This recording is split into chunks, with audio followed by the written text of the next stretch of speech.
Durante la preparación del mensaje, yo me quedé pensando en algunas personas que de alguna u otra manera hicieron algo en sus vidas que echaron todo a perder. Algo escuché en las noticias de esta pareja que asesinó a una otra persona y que fue juzgado aquí en Viña del Mar y fue todo un escándalo y que están ahí en la cárcel de por vida, todo un tema. Y uno se queda a pensar que una cosa es que paguen por el crimen que han hecho, pero ¿qué pasa en el corazón de la persona? ¿Qué pasa con el ser humano después de haber hecho eso? ¿Qué pasa con la persona después de todo de todo el resultado? Quiero pensar también en esos padres que accidentalmente se han olvidado de sus hijos dentro de los autos y los hijos murieron. Y uno queda a pensar, ¿y qué pasa el resto de su vida? ¿Cómo rehace su vida? Personas que han perdido todo por sus crímenes, por sus pecados, a veces en una fracción, en un instante de locura, han echado a perder todo. Y la pregunta es, ¿qué pasa con ellos? ¿Cómo manejan ellos la culpa y el peso de todo eso, no? Nosotros necesitamos entender qué es lo que es el tema de la culpa. Hay dos problemas que están relacionados con la culpa. Primeramente, el desconocimiento de lo que significa la culpa, la idea de que culpa tiene que ver con el precio, la carga, la responsabilidad, es decir, la respuesta o responder por algo, sentirse el responsable de lo que pasó. Normalmente la culpa tiene que ver con el fracaso, con el error o con el pecado o con algo negativo y uno carga con ese peso, ¿no? Es interesante que cuando pensemos en una definición de culpa más amplia, vemos que no está vinculada únicamente al tema del pecado propiamente tal, pero hay una cultura que nos ayuda a sentirnos culpables. Y Paul Tournier, que es un psiquiatra cristiano, dice, bien, la conciencia culpada es la constante en nuestra vida. Toda la educación en sí misma constituye un cultivo intensivo del sentimiento de culpa. Principalmente la mejor educación, aquella que los padres, bastante preocupados cuanto a la formación moral de sus hijos y cuanto a su éxito en la vida. La educación consiste sobre todo en reprensión, y toda reprensión, incluso una discreta y silenciosa, sugiere el sentimiento de culpa. ¿Tú no te avergüenzas de portarse así? Entonces, la culpa, de una forma más amplia, está presente en nuestras vidas. Eliminar la culpa no es el punto acá. Nosotros vivimos en un contexto de relación y la culpa tiene que ver con las relaciones y las presiones entre las relaciones. Pero nosotros tenemos que entender cómo manejar la culpa. La culpa existe, sobre todo cuando hay obviamente errores. Lo que vemos es que hay personas que se sienten culpadas de cosas que no son necesariamente un error. Eso es un problema que hay que tratarse, obviamente. Pero lo que queremos apuntar aquí es que muchas veces nosotros tratamos la culpa, sobre todo la culpa con relación al pecado, de una forma indebida. Y hay dos posturas que tenemos con relación a la culpa. La primera es compensar. La idea de compensar es la idea de que, yo me siento tan agobiado por la culpa que yo ya no tengo derecho a vivir. Yo me siento tan agobiado por la culpa que yo tengo que dar al otro exageradamente más porque yo soy tan indigno que yo no puedo soportar. Es como estos padres que se sienten tan culpables por su ausencia que compensan con los regalos, por ejemplo. Ya incluso en forma de broma uno sabe que de repente, si de la nada, en un día cualquiera el marido llega con un súper regalo para la esposa en la casa, uno dice, algo hizo. Algo hizo. ¿Sí o no? Sucede en otros matrimonios, no en los de ustedes, pero sucede. ¿Cierto? Porque hay una lógica de tratar de, hice algo muy malo, entonces voy a tratar de compensar esto con otro. ¿Cuántas personas que se lanzan en el trabajo pensando que si soy excelente en eso, compenso mi fracaso en otro lado? Esa lógica de compensación, ella fatalmente fracasa. Ellas tratan de compensar la parte dañada u otros con cosas y con sobreexigencias, pero normalmente fracasa. ¿Y qué pasa? Lleva el segundo paso, el paso de la confrontación. Ese paso es muy interesante y quisiera hablar un poquito de ello, porque la confrontación implica en que yo voy a atacar la culpa en vez de asumirla. El primero yo asumí y cargué con la culpa, con el peso, y me martillé, me pegué y ya. Pero me cansé. Ahora, ¿sabe qué? Y ahí vienen los filósofos de Facebook, libertadores, así con las frases motivacionales, y que te ayudan a librarse de la culpa. Y hay tres pasos en ese proceso que se verifican casi siempre. El primer paso es bajar el perfil del problema. Es que en realidad no es tan grave. Porque vino de una familia, su papá era así. Es que mi marido me pega, pero es que su papá era así. Él vino de una crianza ruda. Es que hoy día los hombres son así. Está bajando el perfil del problema, ¿cierto? Si yo bajo el perfil del problema, ya no pesa tanto. Pero no basta con bajar el perfil del problema. Yo doy el paso siguiente, que es delegar o dividir la responsabilidad. Es que también tú hiciste eso ese día. Es que también el gobierno no hace nada para proteger a las mujeres. Es que la iglesia no ayuda. Es que el consistorio, es que el mundo, la sociedad, es que la cultura. Entonces, la carga que era grande pasó a ser chica, y la chica que quedó, yo divido.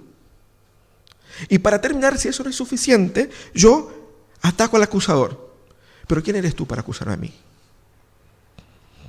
Tú también cuando fuiste al baño dejaste la tapa levantada. Así que no me vengas a hablar de moral. Tú no tienes derecho a decir lo que yo... Porque tú no sabes lo que yo viví.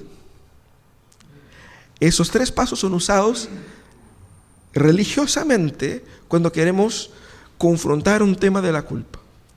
Nosotros bajamos el perfil, delegamos la responsabilidad y atacamos al acusador. El problema es que al final de este proceso catártico no hay solución. Sigue habiendo un corazón culpado, disfrazado. La culpa está hermoseada, pero está ahí. Y tarde o temprano ella volverá.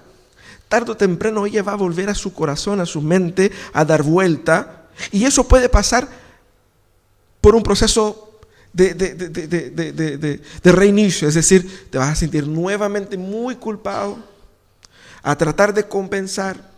Luego vas a buscar de nuevo bajar el perfil, dividir la responsabilidad, culpar a otros. Pero eso no elimina la culpa y tenemos que entender eso, ¿no?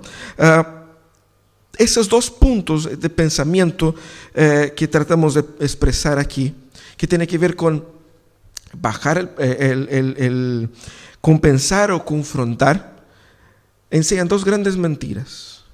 La primera grande mentira es que no hay suficiente perdón en Dios.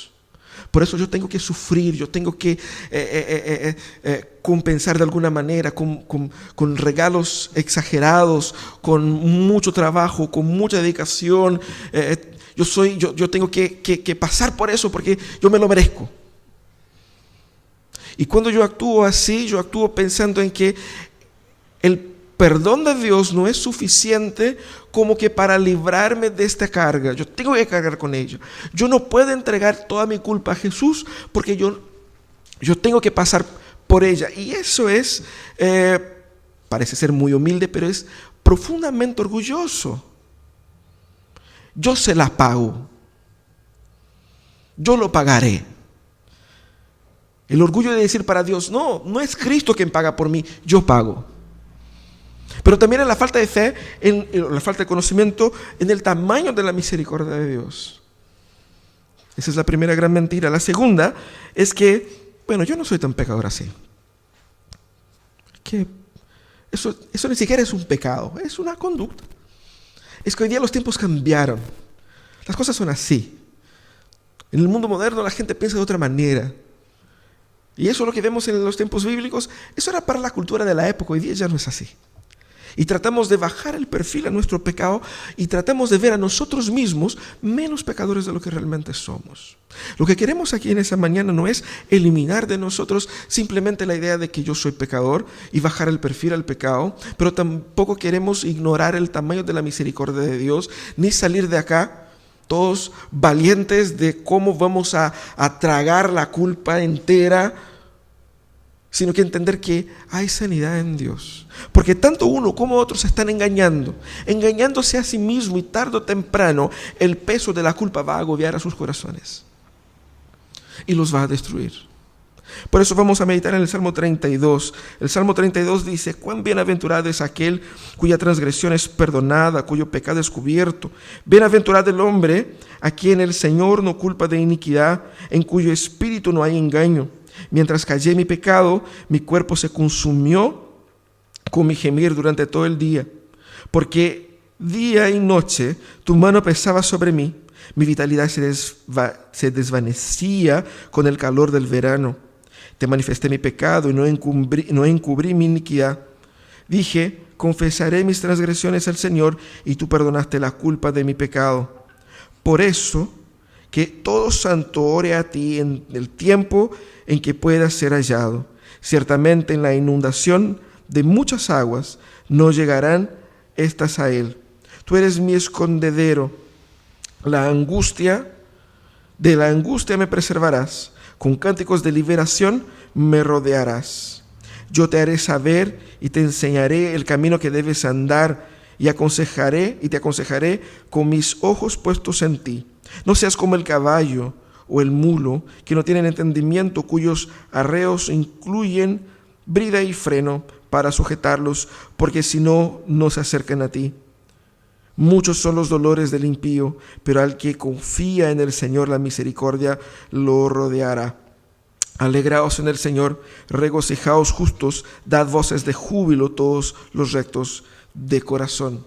Ese salmo es un salmo fantástico de David, muy probablemente un salmo similar al 51, probablemente similar en la misma época, es decir, producto del mismo contexto que fue el pecado de David con Batseba y el asesinato de Urías, y probablemente pasando por ese dolor es que David compone este salmo, o ese o un dolor similar, un pecado profundo, un pecado grande que le tenía en una situación de angustia, y lo tuvo por una situación de angustia por mucho tiempo, y ahora está declarando su experiencia. Es un salmo que cuenta la historia de un hombre que sufrió bajo el peso de la culpa por un buen tiempo y luego encontró en Dios la libertad plena de esta culpa.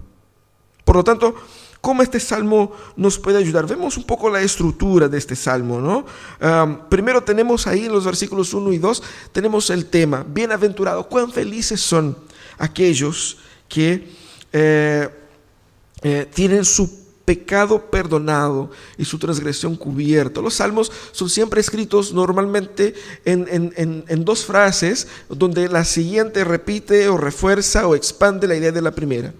Y aquí él repite en las dos ese concepto de cuán felices son, cuán dichosos son, cuán alegres son aquellos que son libres de la culpa de su transgresión. Y es interesante la expresión que él utiliza acá. La transgresión es perdonada y el pecado es cubierto. Vamos a hablar de eso un poco más adelante. Luego que da el tema, él habla de su condición. Cuenta su historia. Mientras yo callé mi pecado, mi cuerpo, mis huesos se consumió con mi gemir todo el día. Él está hablando de que el ocultar el pecado, el negarse la idea de que él era culpable, hacía con que él se sintiera no solamente emocional, sino que físicamente dañado. Y aquí hablaba de los efectos patológicos de la culpa obrando en su corazón. Y también de los efectos espirituales en el cual el Espíritu Santo estaba apretando sobre él, como él dice, porque su mano pesaba sobre mí.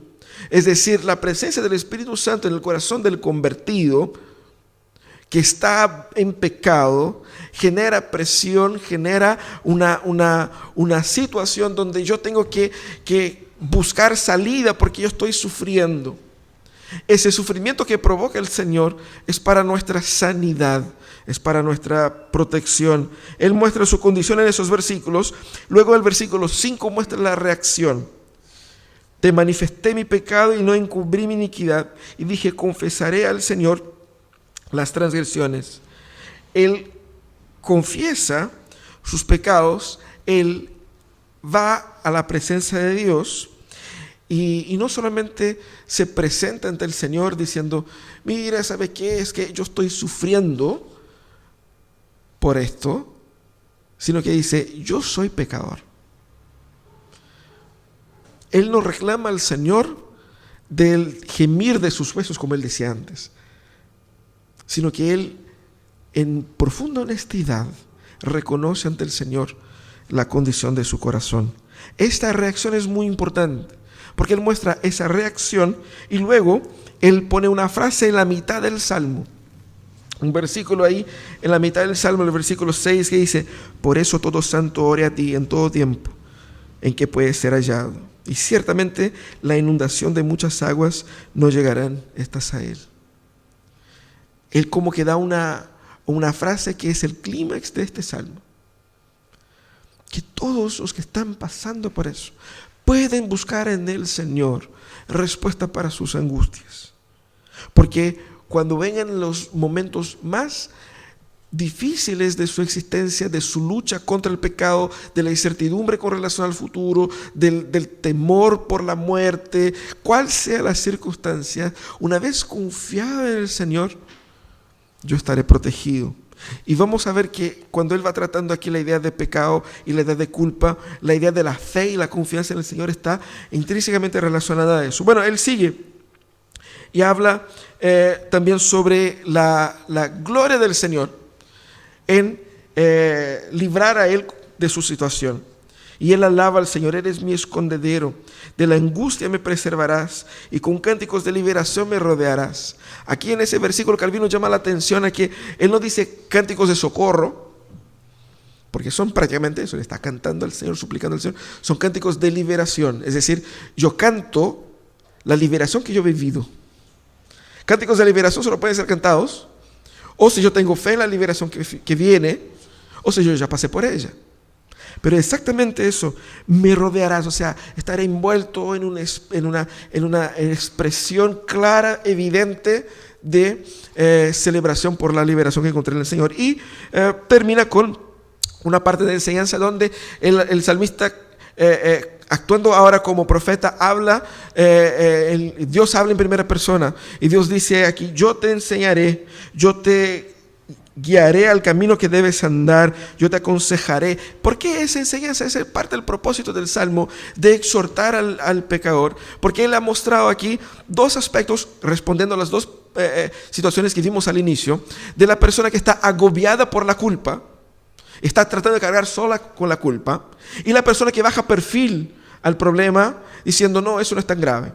En la primera parte vemos que él habla de su sufrimiento porque él trató de cargar con la culpa. Pero ahora él empieza a hablar a aquellos que están tratando de bajar el perfil. No soy tan pecador, no es tan grave, no es para tanto. No vamos a sobrereaccionar aquí, no vamos aquí a ser más papistas que el Papa, ¿no es cierto? Vamos a hacer, ver las cosas con más equilibrio, como dicen aquí. Y él está hablando de que cuando el Señor exhorta a que nosotros veamos la gravedad de nuestra culpa y la seriedad de nuestra relación con Él. Por eso hay esa exhortación aquí y termina con un cierre llamando a la alabanza al Señor, llamando a alegrarse en el Señor. ¿Alegrarse en qué? ¿Y quiénes? Aquellos que han experimentado la liberación de la culpa que el Señor trae pueden ser eficazmente felices.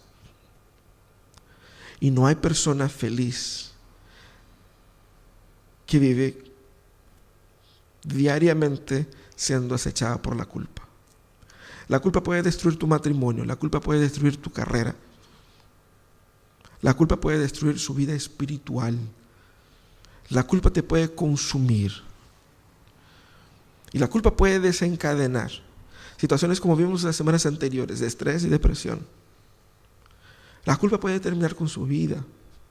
Y eso no es un chiste, eso es real. La culpa te puede alejar de tus entes más queridos. La culpa solo trae daño y el Señor lo sabe. ¿Cómo el Señor entonces nos enseña en ese texto a tratar la culpa desde el Evangelio?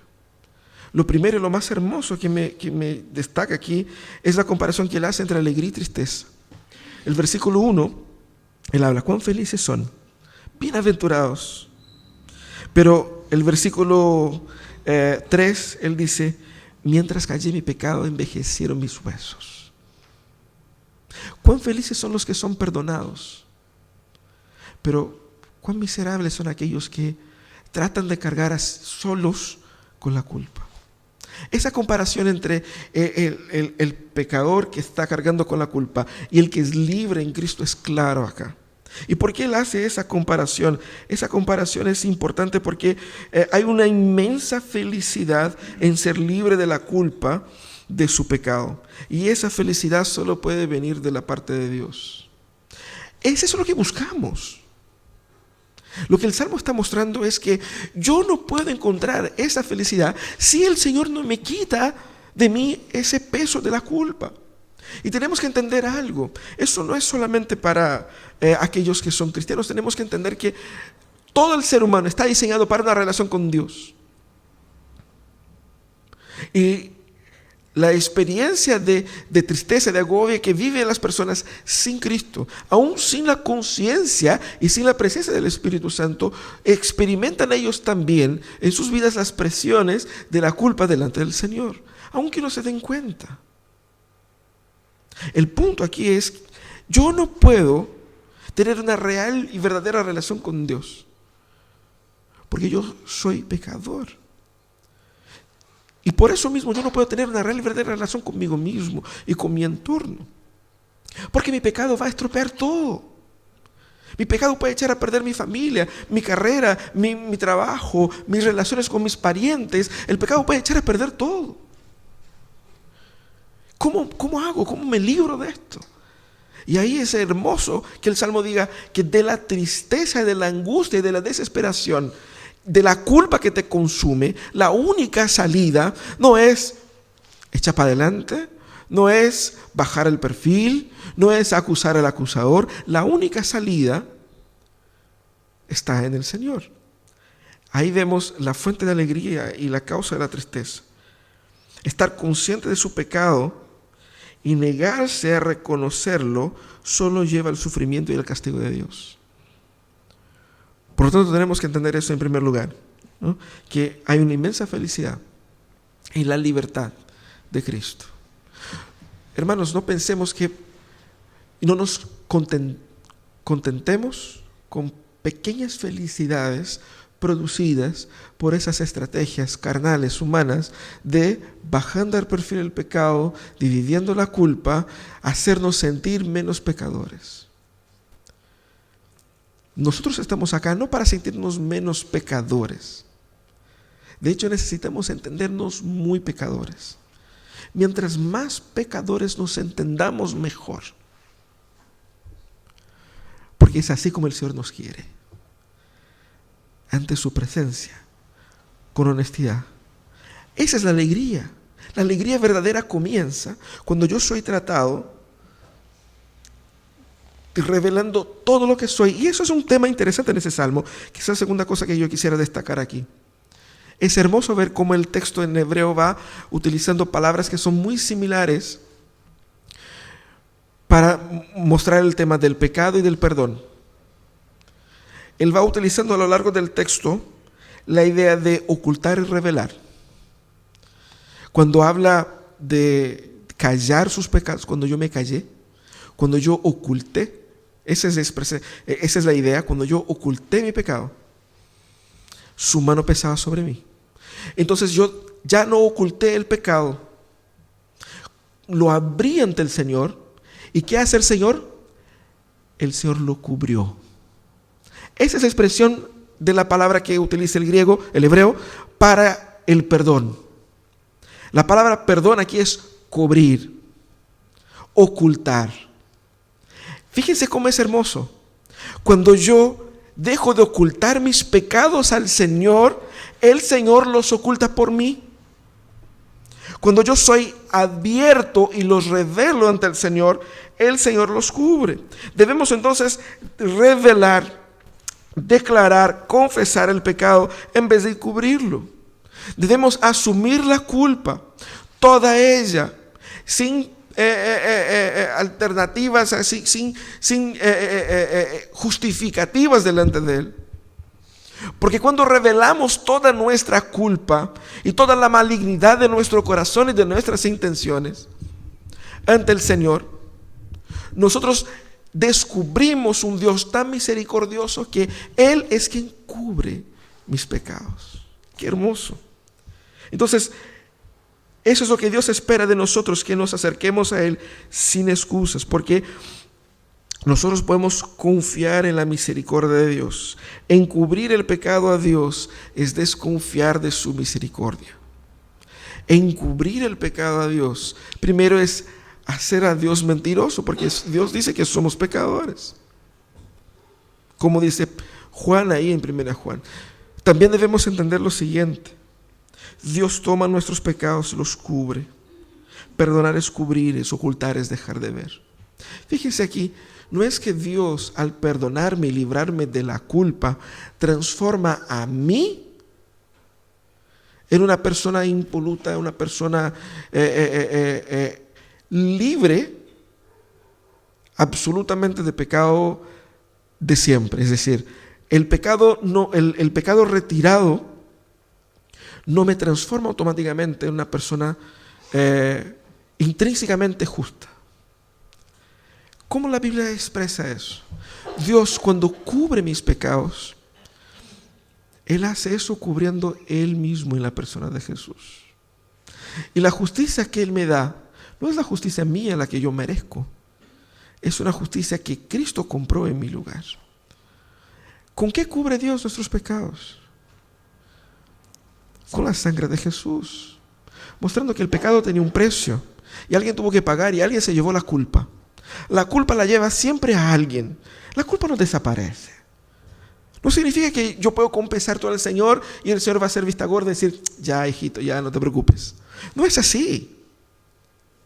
El gran precioso regalo de la salvación solo existe porque existe el gran precioso precio de la sangre de Jesús. Por lo tanto, cuando yo cargo en mi corazón la culpa y el peso de un pecado que yo he cometido en el pasado, que yo siento que no soy digno del perdón del Señor, yo estoy diciendo que quizás la sangre de Jesús no es suficiente para perdonar ese pecado. Yo estoy desconfiando del poder de la misericordia del Señor, desconfiando del tamaño de la obra de Cristo en la cruz.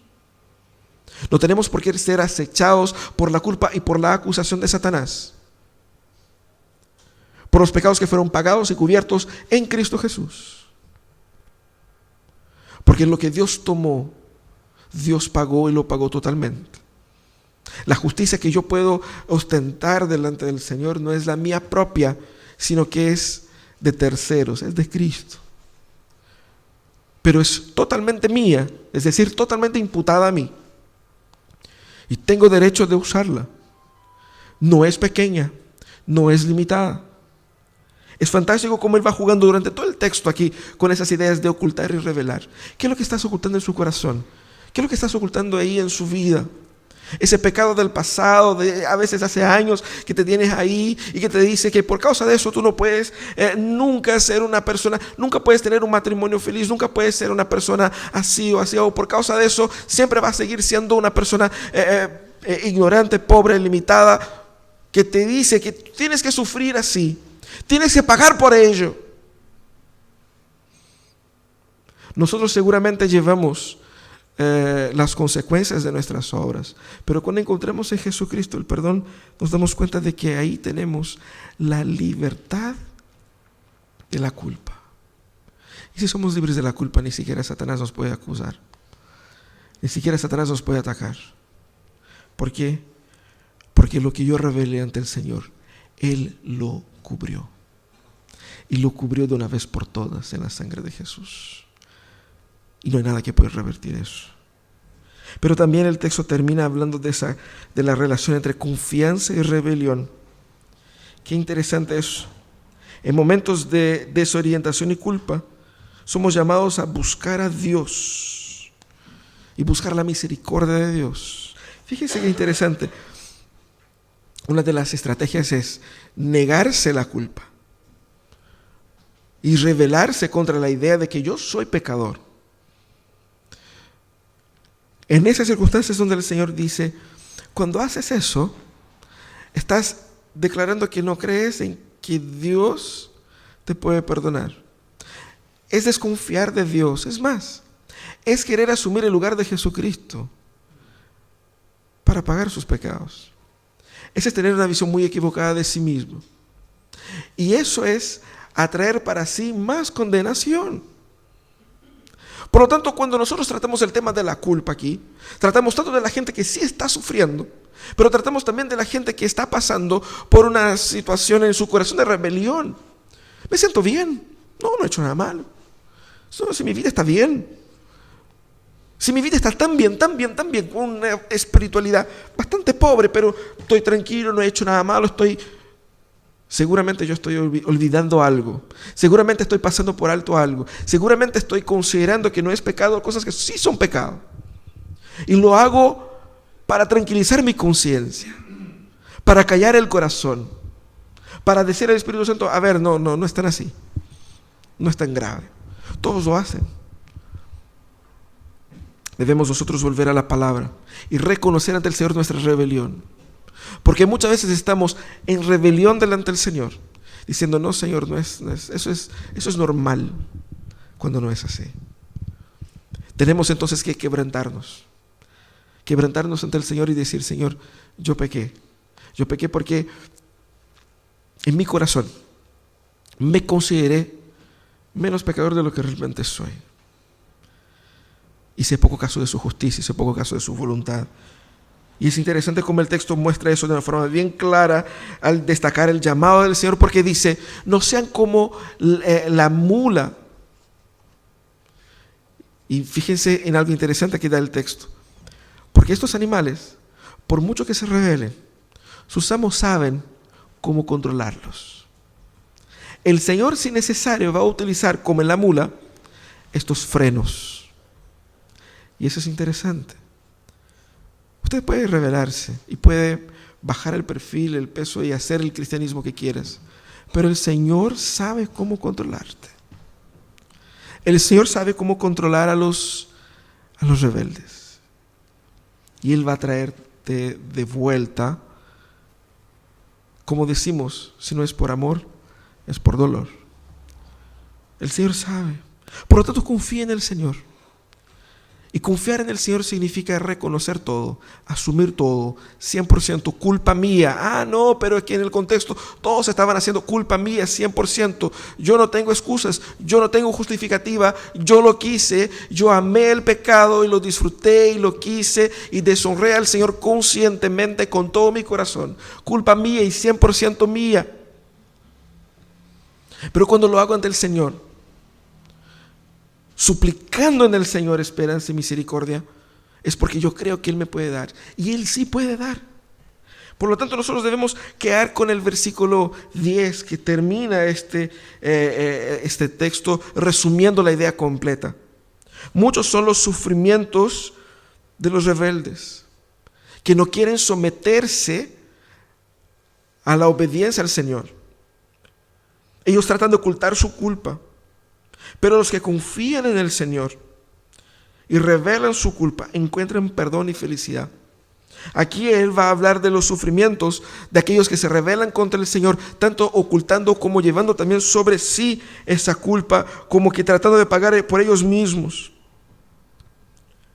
Pero aquellos que confían en el Señor, aquellos que se abren ante el Señor, que son honestos ante el Señor, estos encuentran perdón y encuentren la verdadera felicidad. Hay una felicidad que quizás algunos de ustedes no están disfrutando y que nosotros necesitamos encontrar en el Señor. Hay perdón, no importa cuál sea el pecado grave o no tan grave que hayas cometido. No pensemos que eso se trata solamente de grandes pecados, Pequeños pecados cometidos constantemente es una grave ofensa al Señor. Porque el Señor sabe que nosotros nos tropezamos con las piedras grandes, tropezamos con las chicas. Son esos peldaños que son menores de lo normal que nos hacen tropezar. Es ahí donde caímos. Es ahí donde mostramos dónde está nuestra lealtad al Señor. Vamos a ser honestos ante el Señor y vamos a decir: Señor, yo he sistemáticamente, conscientemente, tergiversado su palabra para poder seguir pecando, de manera a tranquilizar mi conciencia. Eso es grave. Pero también hay muchas personas que se sienten tan dominadas por el peso, por la angustia del pecado, de algo que hicieron en el pasado, y que se sienten tan indignas de Dios, que hacen la oración como hizo el publicano en el Evangelio, que se pegaba el pecho y decía: sé propicio a mi pecador. Pero como dijo Jesús, él volvió a la casa justificado. Abra su corazón al Señor, reconoce su culpa, porque Él te puede librar de la culpa. Y cuando el Señor te libre de la culpa, llevándola y clavándola en la cruz, tú serás libre de ella. Satanás no te podrá acusar, tú no te podrás acusarte a ti mismo. No tienes por qué cargar con una culpa de algo que Cristo ya pagó. Sé libre, sé libre. Puedes recomenzar su vida, su familia, su historia, recomenzar sus planes. Puedes recomenzar en Cristo con la alegría de haber sido perdonado. Libres en Cristo podemos nosotros disfrutar de esa alegría que Él dice al final: alégrense en el Señor. Y Él dice: alégrense ustedes, los justos de corazón. ¿Por qué justos de corazón? Porque son aquellos que no son justos solamente de la cara hacia afuera. Los que realmente han abierto sus corazones al Señor, se han postrado en sinceridad, sin justificativas, y han reconocido todo. Estos sí pueden alegrarse. Hoy es día de que nos alegremos en el Señor. Señor, queremos